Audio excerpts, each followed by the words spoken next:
স্ত্রী দুইজনকে আমি একে অন্যের পোশাক বানিয়েছি। পোশাকের কয়েকটা কাজ আছে।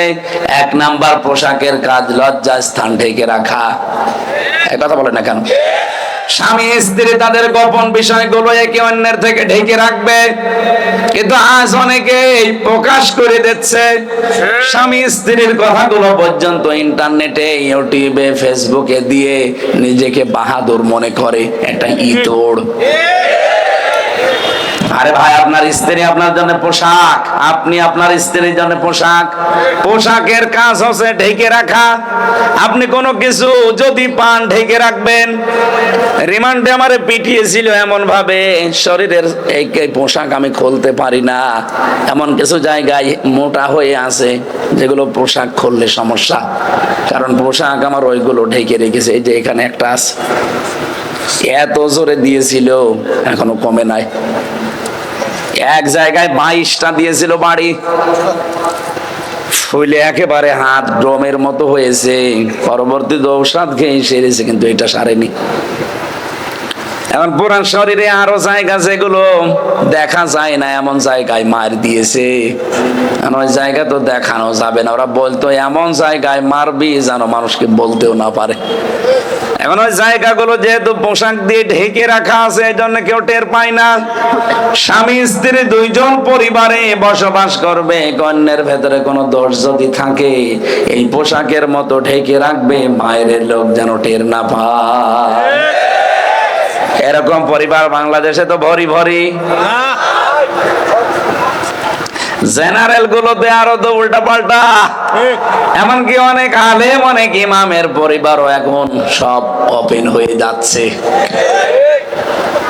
পোশাকের 2 নাম্বার কাজ হচ্ছে পোশাক পরলে সম্মান বেড়ে যায়। এই যে আজকে যে পোশাকটা পরে আছি, এটা বাদ দিয়ে যদি ফকিরের কোন পোশাক পরে আমি এখানে আসতাম, হয়তো চেহারা দেখে আমার উঠতে দিত, কিন্তু চেহারা মুখ বাঁধা থাকলে আমার উঠতেও দিত না, বলতো ফকির। এটা ঢাকা আশুলিয়া না।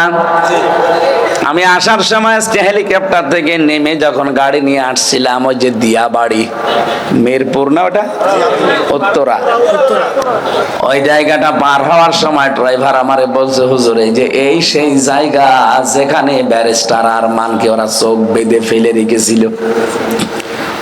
8 বছর ওরা আয়না ঘরে রেখে এদেশটা স্বাধীন যেদিন হয়েছে ওই দিন রাতে তারা এখানে রাত 3টার দিকে ফেলে গিয়েছিল।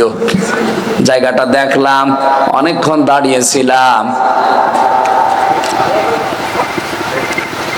আমি যেটা বলতে চাচ্ছি এখান থেকে,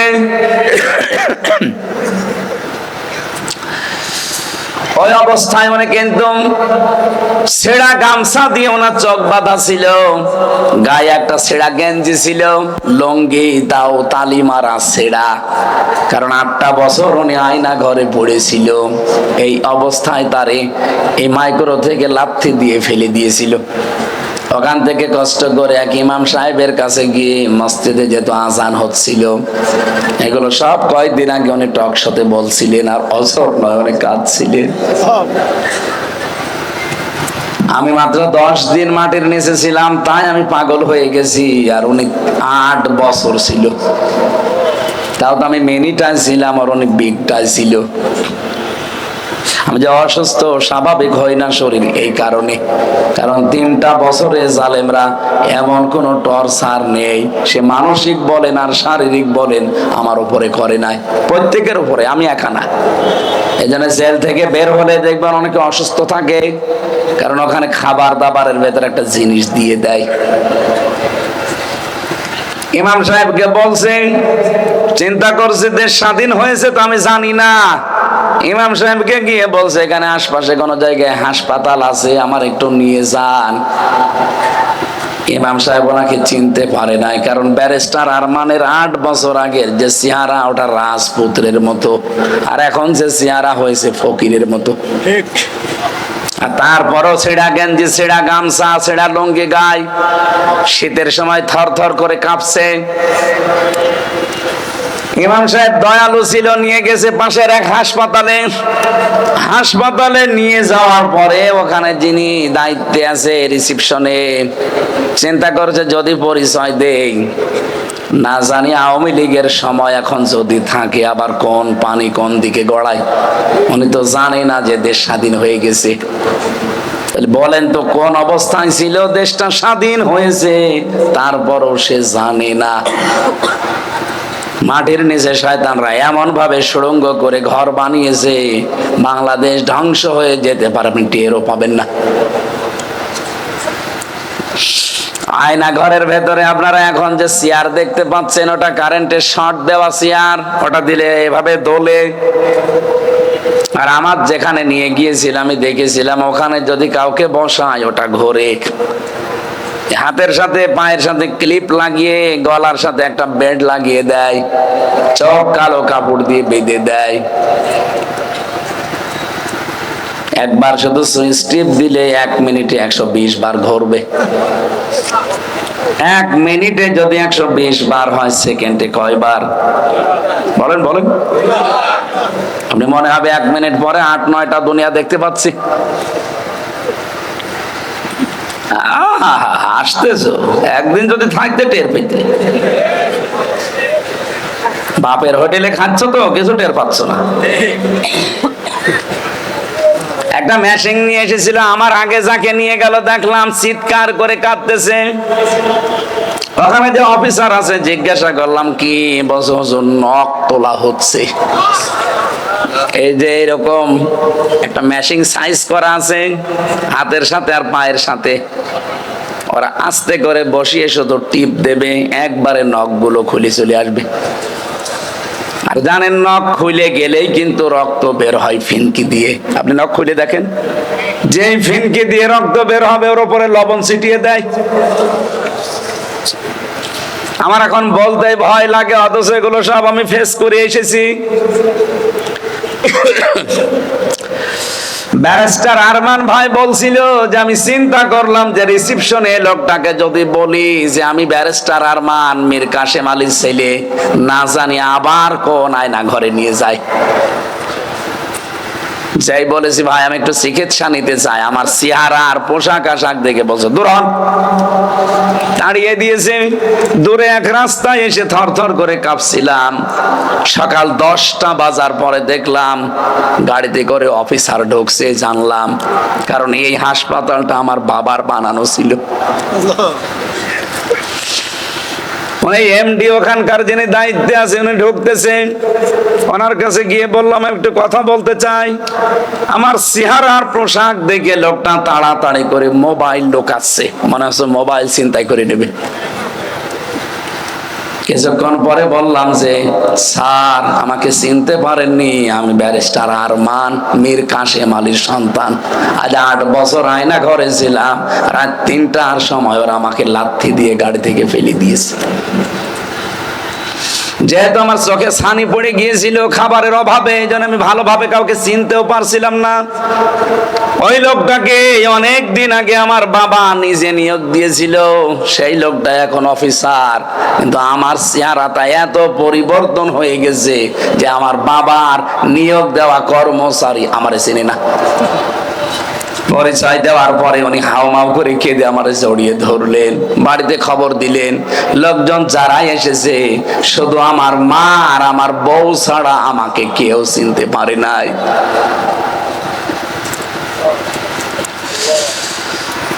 ও ঢাকাবাসী, কি বলতে চাই আপনি হয়তো বুঝে ফেলেছেন।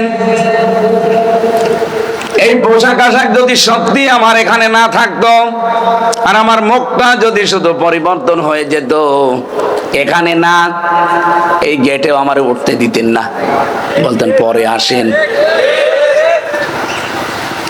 গতকালকে আমি নোয়াখালীর কোম্পানিগঞ্জ, ওখান থেকে শেষ করে গিয়েছি কুষ্টিয়া ভার্সিটিতে। এই যাবার সময় ফজরের নামাজ পড়ছিলাম কুমিল্লার কোনো এক জায়গায়, না ওটা ভাঙ্গার এক মসজিদে নামাজ পড়ার পর মসজিদে ঢোকার পরে যে 3 জন মুসল্লি, 3 জন এরকম মুরব্বী, ওরা তো আর ইন্টারনেট ঘটে না যে আমারে চিনবে। দাঁড়িয়ে আছি, অনেকক্ষণ চিন্তা করছে, ইমাম সাহেব আজকে আর আসে নাই। আমারে বলছে বাবাজি নামাজ পড়িয়ে দেন। কণ্ঠের যে অবস্থা, কথা তো বের হচ্ছে না। খুব কষ্ট করে 2 রাকাত নামাজ পড়ালাম। পেছন থেকে এক মুরব্বী বলছে, কিসের ছাতা নামাজ পড়ালেন, সময় যায় না। ও দাঁড়ান দাঁড়ান, একটু পরে দেখে এক যুবক এসে 1 রাকাত নামাজ পেয়েছিল। পরের রাকাত শেষ করে অত ইন্টারনেট জগতের মানুষ ও আধুনিক মানুষ আমার চিনে ফেলেছে। যে বলছে দাদা চুপ করেন, চেনেন? বলছে না, আমির হামজা। তাড়াতাড়ি করে এসে হাত পা জড়িয়ে বলছে, হুজুর দোয়া করেন। এতক্ষণ গরম দিচ্ছিল, এখন বলছে দোয়া করে। পোশাক এটা অনেক দামি জিনিস। হযরতে শেখ সাদী রহমাতুল্লাহ আলাইহি সাধারণ ভাবে তিনি চলাফেরা করতেন। তিনি এক জায়গায় দাওয়াত খেতে গিয়েছিলেন, তারে ঢুকতে দেয়নি।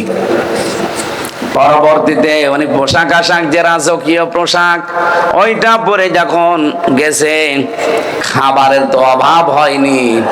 উনি চিন্তা করলেন খাবার তো আমার জন্য এরা দেয়নি, দিয়েছে ওরা পোশাককে। খাবারগুলো নিয়ে উনি পকেটে নিলেন। লোকজন বলছে আপনি কি পাগল? বলছে পাগল আমি না, পাগল আপনারা। এর আগেও আমি এসেছিলাম, কিন্তু পোশাক আমার দামি ছিল না, এই জন্য আপনারা খাবারও আমাকে দিতে চাননি। পোশাকটা শুধু পাল্টিয়ে এসেছি, রাজাদের পোশাক পরে। এখন যে আদর আপ্যায়ন দেখতে পাচ্ছি, মনে হচ্ছে আপনারা সম্মান আমাকে করেন না, করেন এই পোশাককে। এই জন্য খাবার খাওয়াচ্ছি, পোশাককে খা।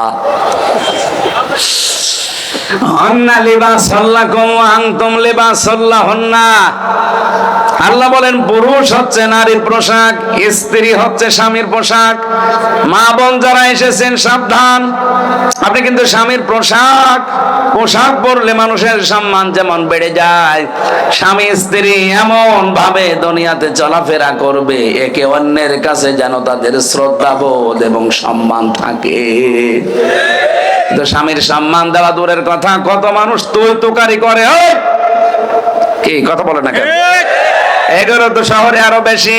স্বামীর নাম ধরে পর্যন্ত ডাকে, সোহাগ, ও সোহাগ, মনে হচ্ছে ছোট ছেলে।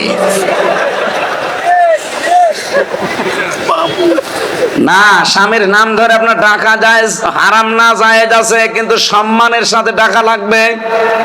তাকে আমার আল্লাহ আপনার অভিভাবক বানিয়েছে।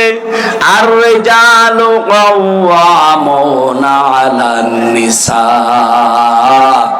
পৃথিবীর ময়দানে আমি নারীকে বানিয়েছি আজ্ঞাবহ, আর পুরুষকে বানিয়েছি অভিভাবক, গাইডলাইন দাতা, নেতা। এই কথা বলেন না কেন? আয়াত দ্বারা প্রমাণ হয় যারা নেতৃত্বে আসবে এই মানুষগুলো পুরুষ হওয়া লাগবে। মহিলাদের নেতৃত্ব দেওয়া জায়েজ নেই। কি কথা বলে না কেন? عن أبي هريرة رضي الله تعالى عنه قال قال النبي صلى الله عليه وسلم لا يفلح قوم। হযরত আবু হুরায়রা থেকে বর্ণিত, নবীজি বলেন ওই জাতি কখনোই সফল হতে পারে না, উপরে উঠতে পারে না, যে জাতির নেতৃত্বে কোনো মহিলা আছে। 54 বছরে আমার মনে হয় আজ মাথা তুলে দাঁড়াতে পারি না আমরা এই কারণে। কথা বলেন না কেন? আমেরিকার দিকে তাকান, জাতে মাতাল হলো তাহলে ঠিক আছে। আজ পর্যন্ত কোন মহিলাকে নেতৃত্বে বসিয়েছে? বলেন বলেন। আমরা এমন জাতি, আল্লাহর কোরআনের আয়াতটা যতদিন আপনি 100 ভাগ মানতে না পারবেন, আল্লাহর কসম এই দেশ উপরে উঠবে না। সুতরাং আমরা কোরআন হাতে নিয়ে বলতে চাই, আপনাদেরকে শোনাতে চাই, আগামীতে যারা দেশের নেতৃত্বে আসবে পুরুষ হওয়া লাগবে, মহিলা আমরা মানি না। এটা যদি সত্যি আমরা মানতে পারি, হাসিনাও বাদ, রওশনের সাথে বাদ, বাকিটা বললাম না। আসবে যারা কি পুরুষ, বলেন বলেন, আরো জোরে বলেন। পুরুষ যদি এরশাদ চাচার মতো হয় তাও হোক, তাও তো পুরুষ। এই যে এরশাদের এলাকার লোক, চাচা চাই ছিল না কেন? পুরুষ ছিল। চাচার যৌবন ছিল 80 বছর বয়স, স্ট্যাটাস দিত আমার যৌবন এখনো অটুট।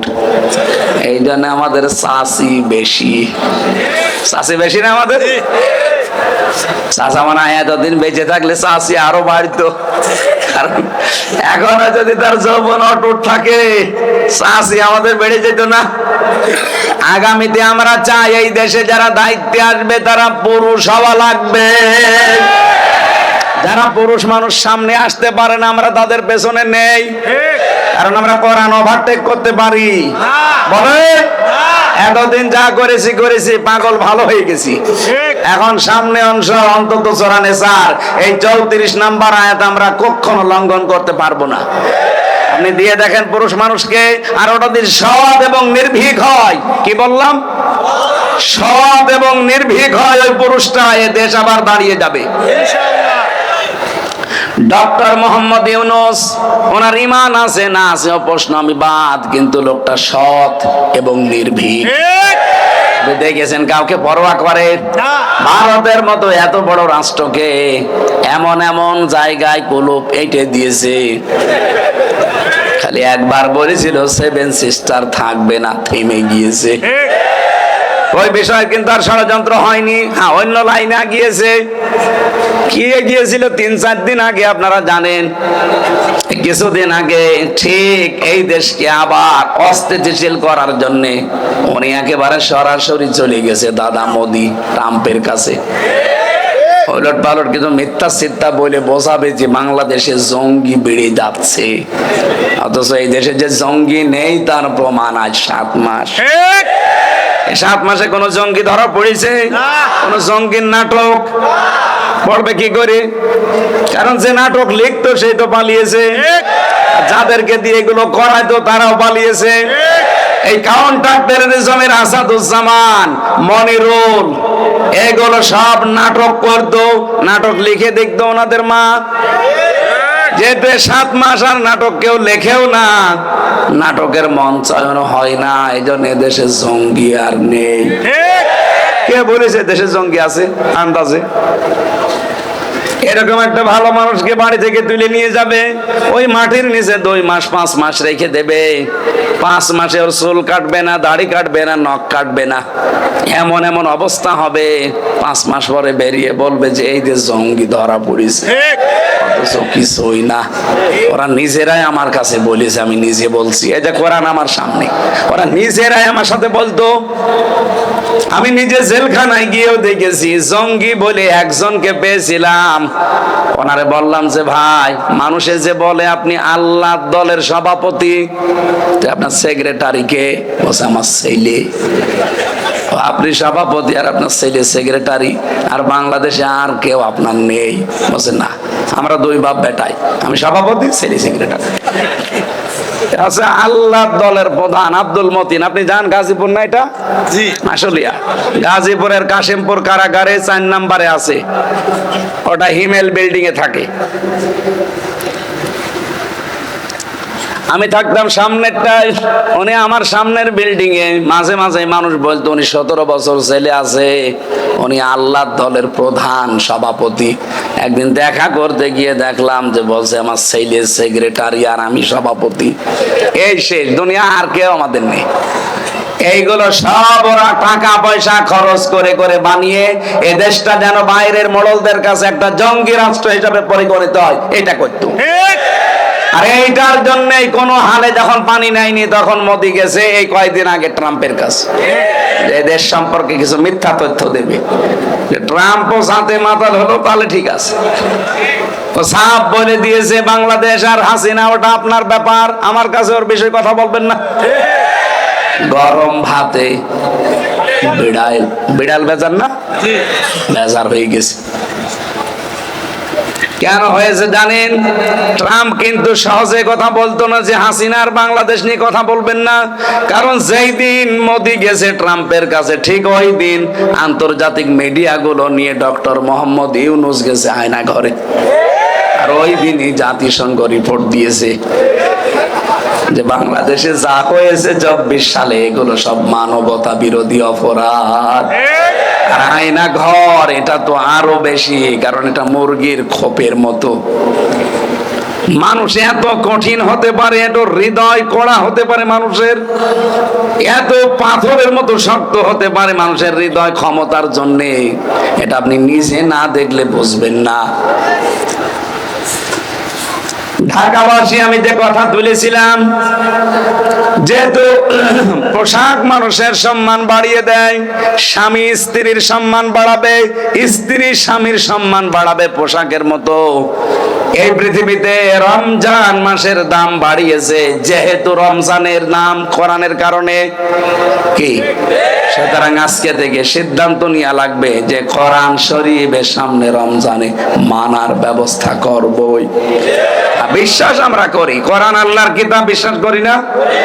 বিশ্বাস করলে শুধু হবে না, এ কোরআনকে আল্লাহ বলেন ফুরকান, আমি আল্লাহ এটা সংবিধান হিসাবে নাজিল করেছি, সত্য আর মিথ্যার পার্থক্যকারী কিতাব এটা।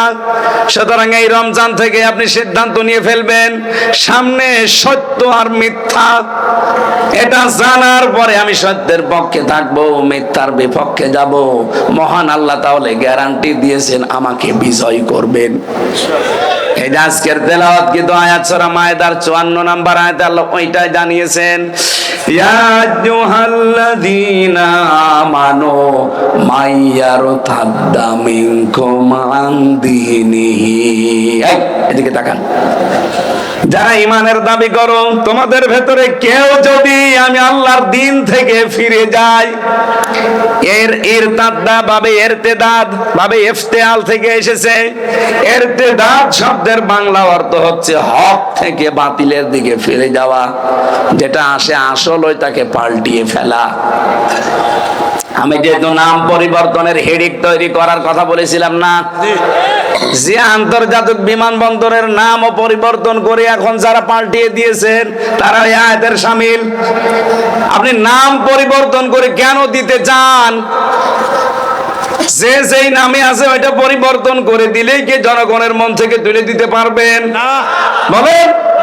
এখন প্রশ্ন আসতে পারে, তাহলে আপনারা মসজিদ এর ছবিগুলো মূর্তিগুলো ভেঙে পরিবর্তন করে দিতে চান?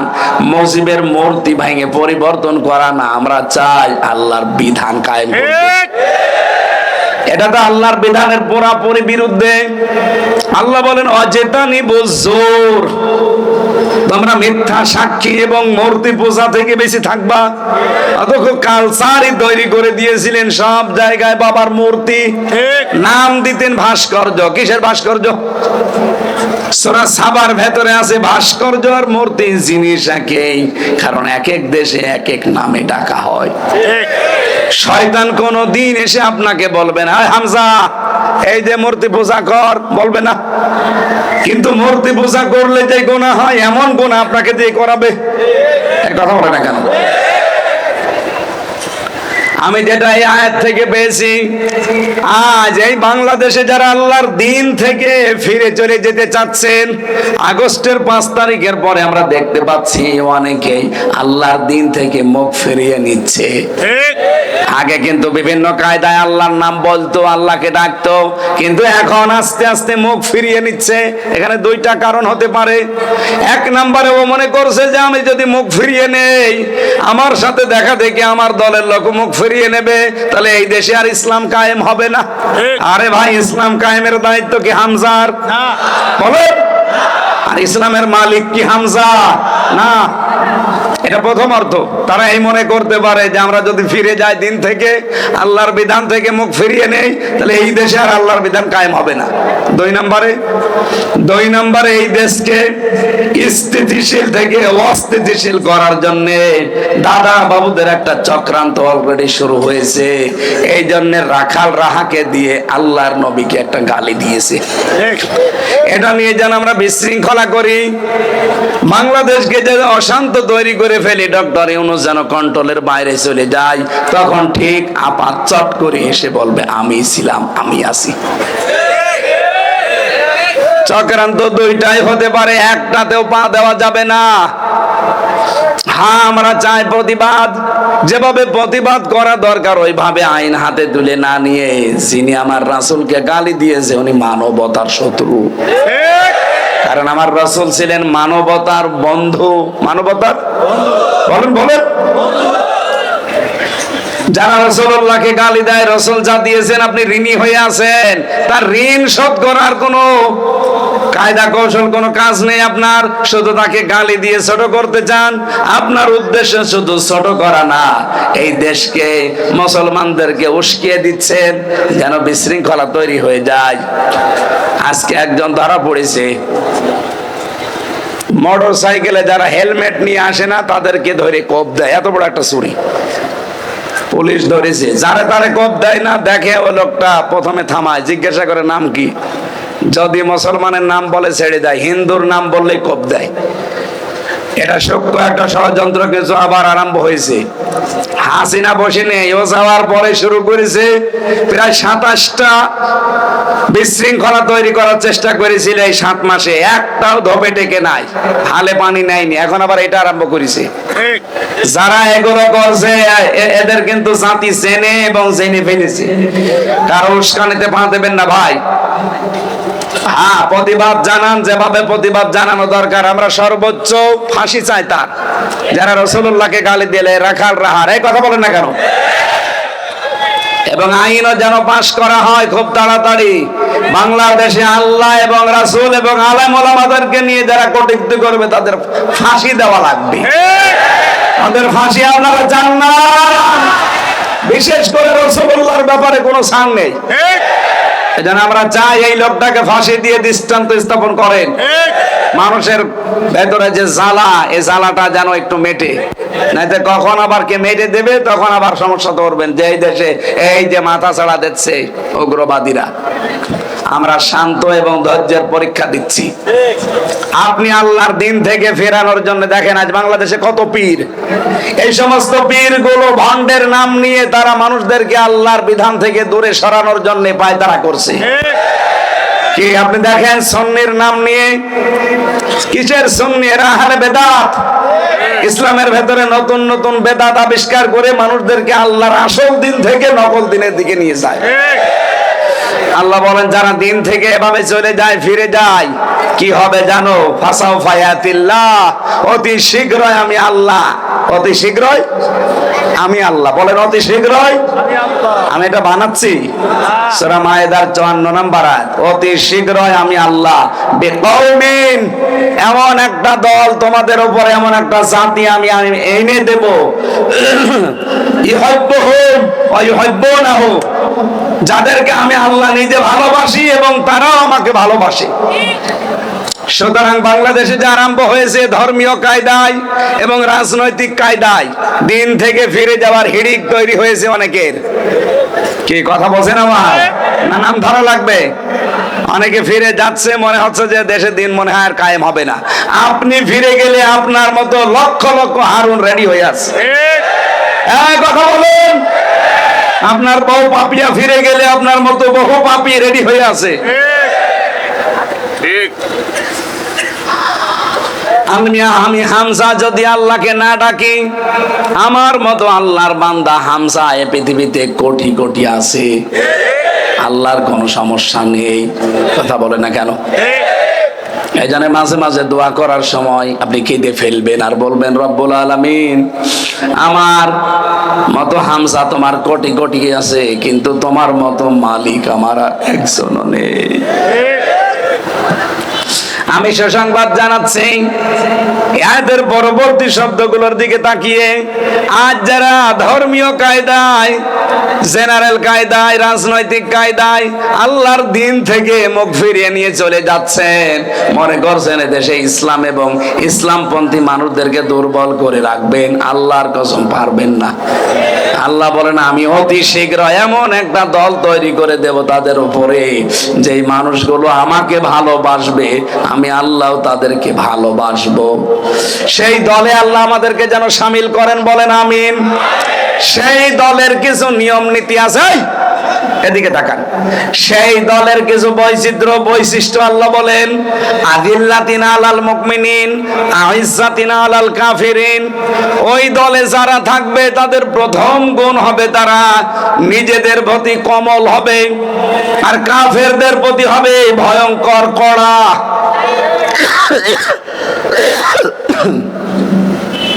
বাংলাদেশে প্রায় 72টার উপরে এখন দল আছে। কয়টা? আপনি শুধু একটা দলকে দেখতে পাবেন যারা নিজেদের প্রতি রহমদিল আর কাফেরদের প্রতি ভয়ঙ্কর। এখনো যদি না বোঝার ভান করে থাকেন, এদিকে আসেন।